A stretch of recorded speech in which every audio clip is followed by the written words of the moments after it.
오늘은 자기소개서에 대해서 이야기해 보려고 하는데요. 일단 저는 자소서 첨삭과 그 다음에 이제 논술 과외를 하고 있습니다. 그래서 제가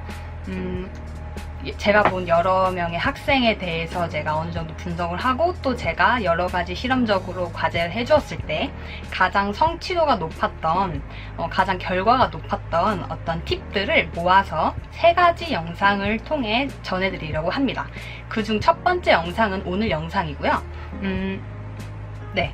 이 영상은 자기소개서 쓰기에 가장 기초 단서가 되며 넣을 수 있는 모든 내용을 끄집어내는 어떤 훈련의 방향성을 제시할 영상이 될 것이라고 생각합니다. 네. 근데 제가 아직도 영상 촬영에 있어서 좀 떨리기도 떨리고, 그리고 시선 처리나 이제 말을 약간 저는 점 조금 불편하시더라도 양해해 주셨으면 감사하겠습니다. 많은 수험생들께서 지금 자소서 쓰기에 대해서 좀 굉장히 걱정하실 것 같아요. 그래서 저한테도 첨삭과외나 이런 문의가 좀 들어오는 편인데요. 일단 자소서는 여러분의 첫 인상입니다. 그래서 여러분은 멋진 자소서를 작성해서 빛나는 첫 인상을 보여주시면 되는데요. 그리고 제가 이제 시선을 이렇게 봤다가 제가 핸드폰을 이렇게 들고 있는 이유는, 제가 여기다가 오늘 팁에 관련해서 PPT 이미지를 정리를 했는데 그걸 이제 핸드폰으로 이렇게 보면서 하려고 합니다. 네. 그래서 혹시 시선 처리가 이렇게 조금 불안정해도 이해해 주셨으면 감사하겠습니다. 그래서 자소서 쓰기의 가장 기본은 우리가 잘 알고 있는 명언 단 한 줄로 설명할 수 있습니다. 네, 이순신 장군께서 이 얘기를 하셨죠. 적을 알고 나를 알면 백전백승이다. 그래서 적을 지원하는 학교로 바꿔보세요. 네, 지원하는 학교를 알고 나를 알면 백전백승입니다. 네, 결국에는 여러분께서 2가지를 먼저 아시면 되는데요. 첫 번째는 지원하는 학교에 대해서 서치를 하시면 되고, 그 다음에 나에 대해서 아는 그 과정을 거치시면 되는 거예요. 네, 계속 하겠습니다. 먼저 지원하는 학교를 알 필요가 있어요. 네, 학교를 탐색하기 위해서는 이제 학교를 탐색하는 방법을 먼저 알려드릴게요. 당신이 여러분이 지원한 학교가 어떤 인재를 원하는지, 어떤 방식의 교육을 중시하는지, 어떤 인재를 키워내는지 검색하시면 됩니다. 네, 검색 방법을 알려드릴게요. 첫 번째는 학교 홍보 동영상을 보고 힌트를 얻는 것인데요. 예를 들어서 저희 학교, 또 저희 학교를 예를 드는 거는 제가 저희 학교에 대해서 제가 아는 가장 잘 아는 학교가 저희 학교이기 때문이에요. 네, 양해 부탁드립니다. 예를 들어서 저희 학교 홍보 동영상에서 강조되는 단어는 융합, 실기 전문 이런 단어가 강조되는데요. 그래서 여러분은 지원하는 학교의 동영상을 통해 강조되는 표현을 발견할 수 있습니다. 그리고 2번째, 학교 홈페이지 검색하기가 있습니다. 그리고 3번째, 학교에 대한 최근 기사 찾아보기가 있습니다. 이 3가지 방법을 통해서 여러분은 지원한 학교에 대한 대략적인 정보를 알 수 있고요. 네, 이 학교 탐색하기는 자소서 안에도 중요하게 내용이 들어가지만, 그 다음에 이제 학업 계획서를 쓰시는 학생분들께서는 학업 계획서에 꼭 학교 정보를 아셔야만 학업 계획서를 충실히 쓰실 수 있습니다. 네. 그래서 이 3가지 중에 가장 중요한 2가지는 학교 홍보 동영상 찾아보는 것과 학교 홈페이지 검색입니다. 네, 제가 조금 설명이 부족했는데 학교 홈페이지 검색은 뭐 학교의 연혁, 역사부터 시작해서 뭐 예를 들어서 뭐 미션 스쿨이면은 또 어떤 종교를 가졌는지 뭐 이런 것들이 있겠죠. 그리고 뭐 대학의 위치라든지 뭐 이런 것도, 이런 기본적인 정보에서부터 어느 정도 뭐 학교에서 원하는 인재상, 학교에서 또 이렇게 키워내는 인재상이 어떤 인재상인지도 또 학교 홈페이지 검색을 통해서 유추할 수 있습니다.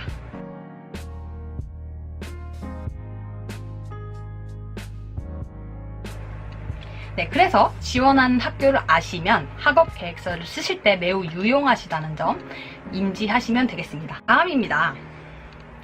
학교를 탐색을 하셨다면 학과를 탐색하셔야 돼요. 그래서 여러분이 지원하는 학과에서 학생들이 무엇을 배우는지, 어떻게 배우는지를 검색하시면 됩니다. 네, 검색 방법을 알려드릴게요. 학교 홈페이지에서 첫 번째입니다. 학교 홈페이지에서 학과 커리큘럼을 찾아서 꼼꼼히 읽어봅니다. 보통 PDF 형식의 파일을 홈페이지에서 쉽게 찾을 수 있어요. 왜냐하면 학교에서 공식적으로 올리는 정보이기 때문입니다. 두 번째는 학과에 소속된 교수님에 대한 정보를 찾아보는 것입니다. 교수님의 전공, 학사, 석사, 박사, 그의 교수님의 세부적인 전공과 출신 대학, 그리고 뭐 유학을 다녀오셨다면 출신 학교가 위치한 뭐 나라라든지요. 네.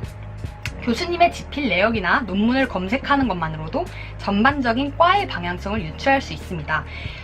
네. 제가 좀 전에 말씀드렸던 학교 탐색하기에 이어서 학과 탐색하기 또한 학업 계획서를 쓸 때 매우 유용하기 때문에 이거는 꼭 찾으셔야 됩니다. 네.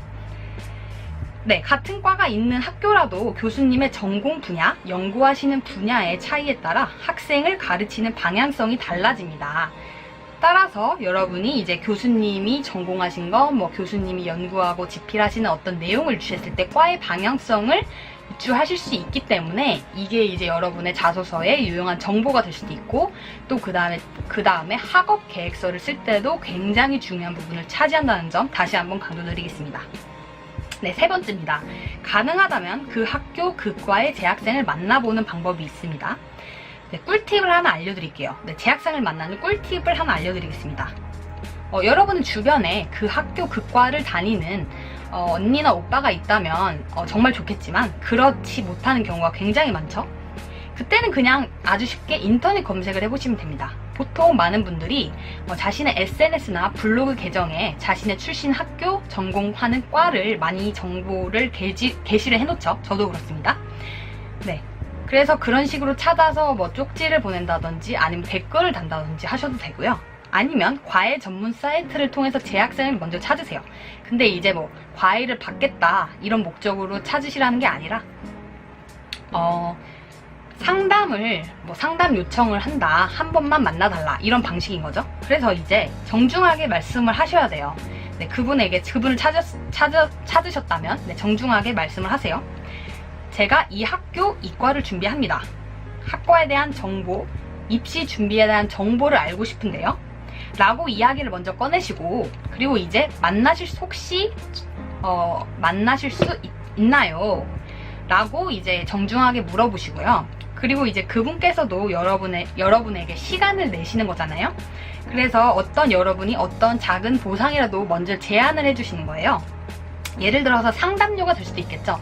뭐 한 2시간, 3시간 정도 그 학과나 학교 혹은 입시 정보에 대해서 이제 물어보신다면 한 2시간에 뭐 얼마를 상담료를 드리고 싶습니다. 뭐 3시간에 얼마를 상담료를 드리고 싶습니다. 뭐 이렇게 제안을 하셔도 되고요. 아니면은 커피값이나 밥값을 제가 내도 될까요? 라고 이렇게 보상을 먼저 제안을 하신다면 그 학생분께서도 흔쾌히 시간을 내주실 거라고 생각합니다. 네, 여러분이 굳이 그 학생분께 과외를 받지 않아도 적은 비용을 내고 여러분이 원하시는 많은 정보를 얻을 수 있다는 점, 네, 아시면 되겠습니다.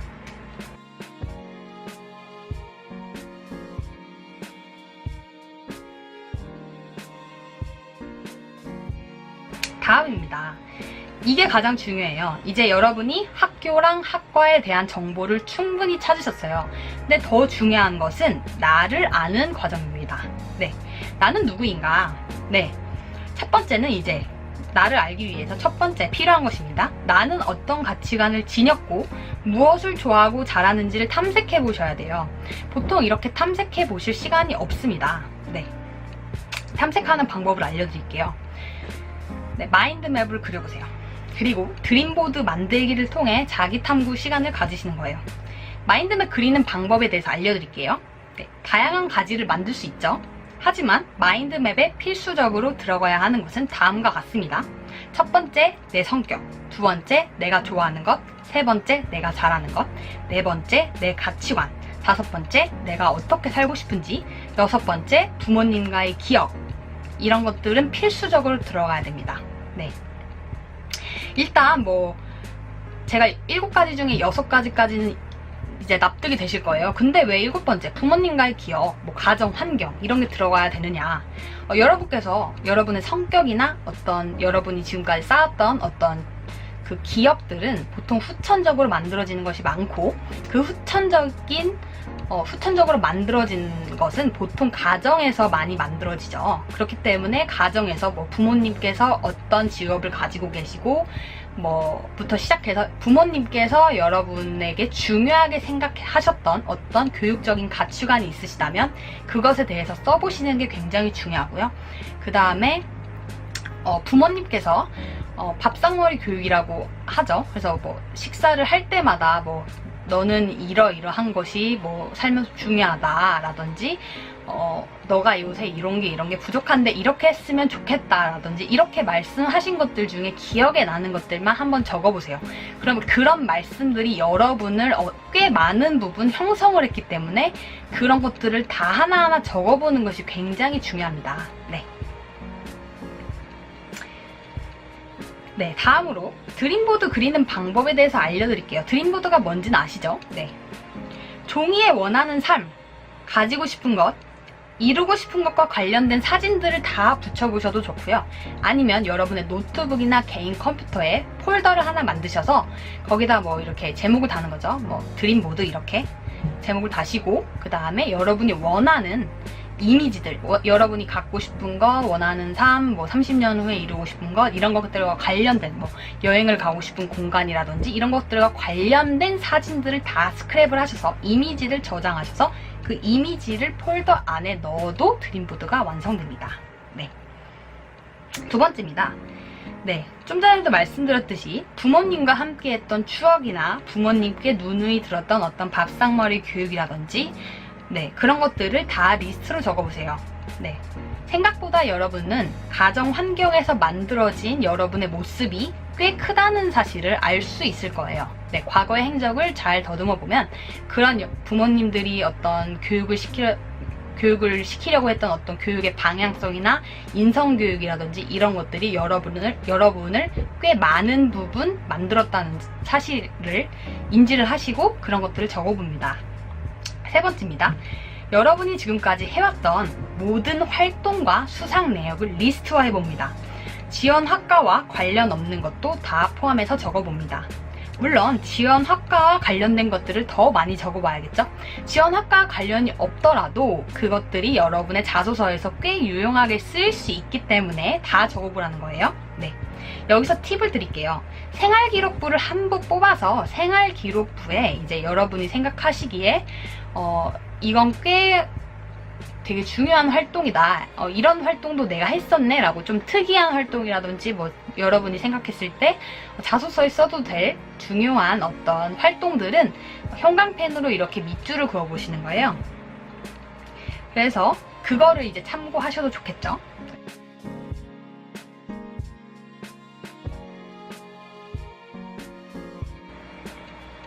다음입니다. 네, 여러분은 여러분 자신에 대해서 탐구하는 시간을 어느 정도 가지셨다면 이 다음 단계가 꽤 중요하다고 말씀드리고 싶어요. 네, 여러분은 어떻게 보면 이제 자소서를 유일무이한 여러분만의 스토리를 만들어내는 것이지만 동시에 여러분은 경쟁 안에 있는 것이죠. 그래서 여러분의 자소서가 다른 친구들의 자소서보다 눈에 띄려면 여러분의 강점이 자소서에 잘 부각이 되어야 됩니다. 그래서 이 강점을 뽑아내는 방법을 알려드릴게요. 첫 번째, 나는 어떤 특이점이 있는 사람인지 탐색을 해봅니다. 네, 특이점의 예는 다음과 같아요. 이건 저희인데요. 저 같은 경우는 미대를 준비하는데 고등학생 때 이과반이었고요. 저는 초, 중, 고등학교 때 뭐 과학과 관련된 어떤 그 행사에 꽤 많은 수상 내역이 있고 굉장히 저는 수학과 과학을 좋아하던 학생이었어요. 그런데 이게 저의 특이점이라고 저는 생각을 했어요. 이과반이었고 뭐 수학과학을 굉장히 좋아하는 학생이었고 수능도 과탐을 봤는데 제가 다시 미대를 들어갔으니까요. 이게 굉장한 특이점이라고 생각을 했습니다. 네, 이게 저의 딱 제대로 된 예고요.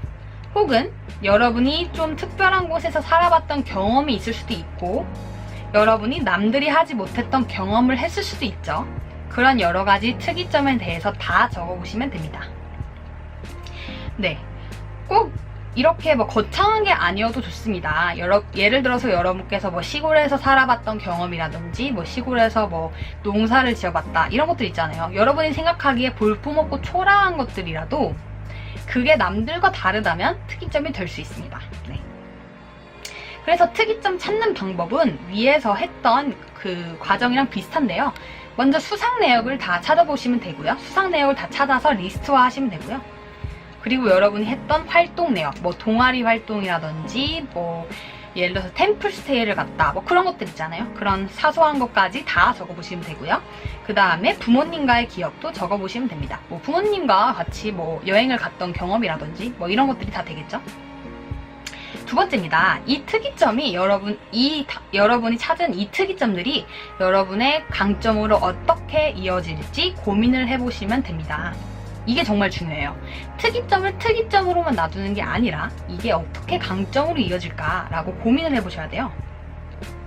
그런데 강점을 찾는 데는 제가 생각하기에 학교 정보가 필수적인 것 같아요. 예를 들어서 여러분에게 두 가지 특이점이 있다고 해볼게요. 첫 번째는 제2예죠. 고등학교 때 이과반이었고 과학 관련 행사에서 수상 내역이 있다. 그런데 미대 입시를 준비한다 라는 첫 번째 특이점이 있고요. 두 번째 특이점, 이건 저의 예는 아니지만 두 번째 특이점이라 해볼게요. 예를 들어서 시골에서 한 5년 정도 살았었고 농사를 지었던 경험이 있었고 그리고 이제 어떤 공동체 생활을 해봤다. 이런 두 가지 특이점이 있다고 칠게요. 그런데 여러분이 준비한 학교, 네, 한예종을 예로 들게요. 한예종이 융합형 인재를 만들어내는 학교다라는 그 힌트를 학교 정보 찾는 우리 앞에서 했던 그 방법을 통해서 한예종에선 융합형 인재를 원한다라는 정보를 우리가 입수를 했어요. 그런데 특이점 두 가지 중에 어떤 게 강점으로 이어질 수 있을까요? 당연히 1번이겠죠. 네. 2번, 뭐 자연에서 살아봤다, 뭐 농사를 지어봤다 이런 것들은 사실 융합형 인재와는 관련이 없는 내용이죠. 네. 융합형 인재의 어떤 나는 여기에 들어맞는 사람이야 라고 그런 것들을 이제 나의 특이점을 강점으로 만들어낼 수는 없는 정보라는 거죠. 그래서 여러분이 만들어낸 특이점과 학교와 학과의 정보를 종이에 좌우에 이렇게 나눠서 써보시는 거예요. 왼쪽에는 내가 생각하는 나의 특이점, 오른쪽에는 학교의 정보, 학과의 정보를 이렇게 종이를 반을 나눠서 이렇게 써보세요. 쫙 써보시고 학교와 학과의 정보와 나의 특이점을 비교 대조하시면서 어떤 정보를 내가 어떤 특이점을 강점으로 뽑아낼 수 있을지를 동그라미를 이렇게 한번 쳐보세요. 그러시면 그것이 여러분만의 온전한 강점이 된다는 것이죠. 네. 학교에 필요한 인재상이면서 동시에 여러분만의 스토리를 만들어낼 수 있다는 것입니다. 이게 굉장히 중요해요. 왜냐하면 여러분께서는 이 자기소개서를 절대평가를 받는 것이 아니라 상대평가를 받는 것이기 때문이에요. 지원하는 다른 학생보다 내 자소서가 더 매력적이게 느껴져야 되기 때문이죠. 네,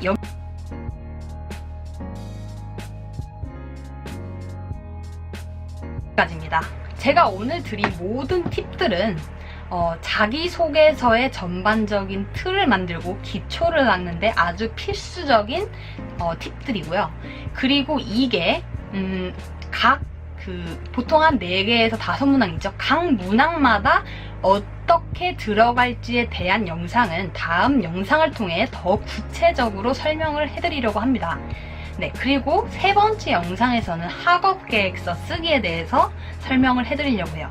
그래서 일단 제가 첫 번째 이 영상을 통해 드렸던 팁들을 여러분께서 모두 구체적으로 한번 실천을 해보세요. 그리고 그 실천한 내역을 손으로 쓰셔도 되고 뭐 한글이나 워드로 이렇게 페이퍼를 작성하셔도 되고요. 그 작성하신 거를 가지고 두 번째 영상을 보시면서 각각 문항에 어떻게 어디에 넣을지를 이제 함께 또 해보면 되겠죠. 네, 제가 구체적으로 실천할 수 있는 방안을 알려드리는 겁니다. 네. 그래서 마지막으로 제가 마지막 이야기만 하고 끝내겠습니다. 자소서는 자소설이 되어서는 안 돼요. 결국에는 이제 거짓말을 하면 안 된다는 거죠. 하지만 여러분이 했던 사소한 경험이라도 여러분이 중요성을 부여하는 능력은 필요합니다. 여러분이 생각하기에 아주 사소해서 쓰기에도 부끄러운 내용이 있다. 그러나 이거를 어떤 질문과 어떻게 연결지을 수 있을까에 대해서 고민을 해보시는 거예요. 그리고 그 고민을 굉장히 잘 해결하신다면 정말 좋은 자소서가 될 수 있을 것입니다. 네. 그리고 마지막 팁이 있어요. 이거는 뭐 다른 영상에서 두 번째 영상에서도 한 번 더 언급하겠지만 일단 자소서는 제가 앞에서 말씀드렸듯이 첫인상이라고 했죠. 그렇기 때문에 맞춤법 검사기 당연히 돌려야 되고요. 글자 수도 꼭 맞춰야 됩니다. 네. 여러분의 첫인상인데 뭐 맞춤법, 가장 기본적인 맞춤법도 틀리면 얼마나 인상이 구겨지겠어요, 첫인상이. 그래서 이제 뭐 맞춤법 검사기는 이제 뒤에 제가 또 정리한 이미지를 보고 그 검사기를 쓰셔도 좋고요. 뭐 다른 검사기들도 많지만 일단 제가 쓰는 맞춤법 검사기는 뒤에 이미지에서 이제 이미지에 적어놨습니다. 그걸 참고하시면 되고요. 글자 수는 보통은 그 띄어쓰기 포함 천자로 알고 있어요. 보통 대부분의 학교가 그 천자의 10%, 15% 미만까지 쓰는 게 가장 적절합니다. 예를 들어서 천자면 천자의 10%면 100자가 빠지는 거죠. 결국에는 뭐 985자에서 990자까지 쓰시는 건 굉장히 좋고요.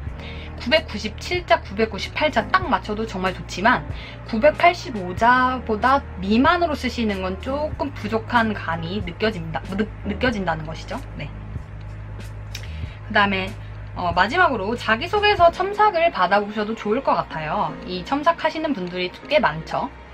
네, 그런데 예를 들어서 여러분께서 자소서 첨삭을 과외를 받으시는데 선생님을 구하는 팁을 알려달라고 하면은 일단 한번 물어보세요. 어떻게 자소서 첨삭을 하시나. 그런데 딱 들었을 때 그냥 기본적으로 뭐 맞춤법 고쳐주고 문단이 어색한 거 고쳐주고 그냥 글을 고쳐주는 수준의 첨삭이라면 받지 않으시는 게 나을 수도 있어요. 그런데 여러분의 첨삭 선생님께서 여러분에 대해서 얼마나 잘 알려고 하는지, 알려고 노력하는지를 여러분께서 잘 판단해보세요. 왜냐면 자기소개서 첨삭하는 선생님도 여러분에 대해서 알아야지 여러분에 맞게 글을 고쳐줘요. 그런데 어떤 선생님들은 여러분에 대해서 알려고 하지도 않고 그냥 글만 고쳐주시는 분들이 있는데 그런 선생님들은 저는 비춥니다. 네, 개인적으로 뭐 저도 자소서 첨삭 과외를 하고 있지만 저는 학생에 대한 정보를 최대한 알기 위해서 앞에서 말씀드렸던 그런 팁들을 가지고 과제를 다 내드리고요. 네. 그리고 전화통화나 뭐 실제로 이제 대면해서 궁금한 게 있으면 그때그때 다 물어보는 편입니다. 그래야지 제가 학생에 대한 정보를 충분히 알아야 학생에 맞게 정말 좋은 자소서를 완성시켜 드릴 수 있기 때문이죠. 네.